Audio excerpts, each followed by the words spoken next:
నమస్తే, welcome to Abhinav Bharat. చంద్రబాబుతో గత 14 ఏళ్లుగా వైఎస్ జగన్మోహన్ రెడ్డి రాజకీయ పోరాటం చేస్తున్నారు. అయితే ఏ పోరాటంలో అయినా వ్యూహాలను బట్టి విజయ అవకాశాలు ఉంటాయి.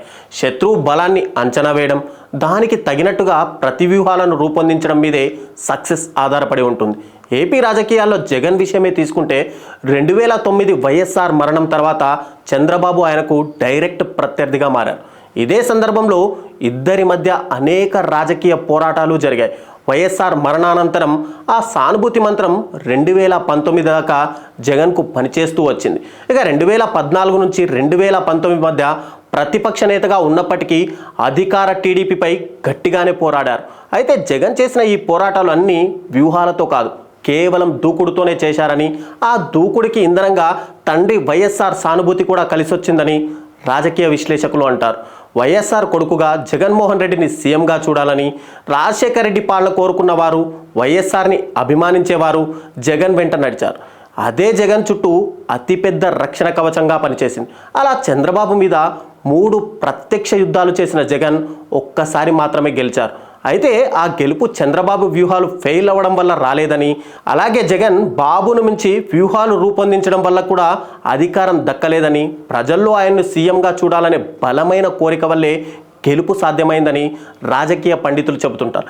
ఇక 2024 ఎన్నికల విషయానికే వస్తే జగన్ తనకు తానుగా పోరాటం చేయాల్సి వచ్చింది. వైఎస్ఆర్ సానుభూతి అనేది ఇక్కడ పనిచేయలేదు. ఫలితాలు ఊహించని విధంగా జగన్కు షాక్ ఇచ్చాయి. అయితే చంద్రబాబుకు సీఎం పదవి కేవలం అదృష్టంతోనే వచ్చిందని, ప్రజాదరణ తనకు మాత్రమే ఉందని వైసీపీ నాయకులు భావిస్తున్నట్టు తెలుస్తుంది. దారుణమైన ఓటమి తర్వాత కూడా చంద్రబాబు త్వరలోనే గద్దె దిగిపోతారని ఆ పార్టీ నేతలు మాట్లాడడం దీనికి ఉదాహరణగా రాజకీయ విశ్లేషకులు చెప్తున్నారు. చంద్రబాబు డక్కా ముక్కీలు తిన్న నాయకుడు. ఆయన రాజకీయ జీవితం చూస్తే ఎన్నో వ్యూహాలతో, రాజకీయ చతురతతో గెలుపును అందుకుంటూ వచ్చారు. పదవి విలువ ఏంటో బాగా తెలిసిన బాబు అంత సులువుగా గద్దె ఎందుకు దిగుతారు అనే ప్రశ్న కూడా రాజకీయ వర్గాల్లో ఉద్భవిస్తోంది. పైగా చంద్రబాబుకి ప్రత్యర్థి బలాబలాల మీద పూర్తి అవగాహన ఉంటుందని, అందుకే ఆయన జగన్ని తక్కువ అంచనా వేయకుండా వాస్తవ దృష్టితోనే చూస్తూ సరైన దారిలోనే ఎదుర్కొంటున్నారని విశ్లేషకులు అంటున్నారు. నిజానికి అనేక రకాల ఎత్తుగడలతో జగన్ని కట్టడి చేసేందుకు ప్రయత్నిస్తుంది ఒకవైపు కూటమి సర్కారు. రాజకీయాల్లో పదవి ఎవ్వరికీ శాశ్వతం కాదు. అదే సమయంలో ఆ పదవి దక్కడం కూడా అంత సులభం కాదు. అద్భుతమైన మెజారిటీతో దక్కిన పదవిని జగన్ తన 5 ఏళ్ల పాలన తర్వాత చేతులారా దూరం చేసుకున్నారు. మళ్ళీ ప్రజలు తన అధికారం ఇస్తారని జగన్ అనుకోవడంలో తప్పు లేదు. కానీ ఈసారి చంద్రబాబు అనేక రకాలుగా ఆరితేరి ఉన్నారు. ఆయన చేతిలో నుంచి అధికారం వైసీపీ పరం కావాలంటే ఒక అద్భుతమే జరగాలి. అయితే ఈ క్రమంలో అద్భుతాలు చేయడానికి వైసీపీ కానీ జగన్ కానీ వ్యూహాలను రచించడంలో పూర్తిగా వెనుకబడినట్టు కనిపిస్తుంది. 2029 నాటికి చంద్రబాబే తన పదవిని బంగారు పల్లెంలో పెట్టి అప్పగిస్తారని జగన్ భావిస్తున్నట్టుగా అనిపిస్తోంది. తాజాగా జగన్ గుంటూరు జైలు వద్ద మీడియాతో మాట్లాడిన మాటలే ఇందుకు నిదర్శనంగా ఉన్నాయని టీడీపీ వర్గాలు అంటున్నాయి.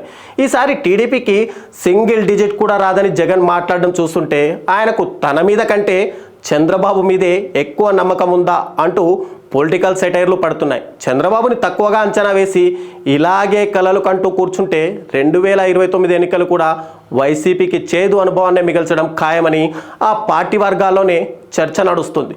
చంద్రబాబు ప్రభుత్వం చేసే తప్పులను ప్రజల్లో ఎండగట్టడంలో సరైన వ్యూహాలతో ముందుకెళ్లానని, అలా కాకుండా ప్రజలంతా మన వెంటే ఉన్నారనే భ్రమలో ఉండిపోతే మళ్ళీ ఎదురుదెబ్బ తప్పదని వైసీపీ నేతలే చర్చించుకోవడం ఇక్కడ కొసమెరపు.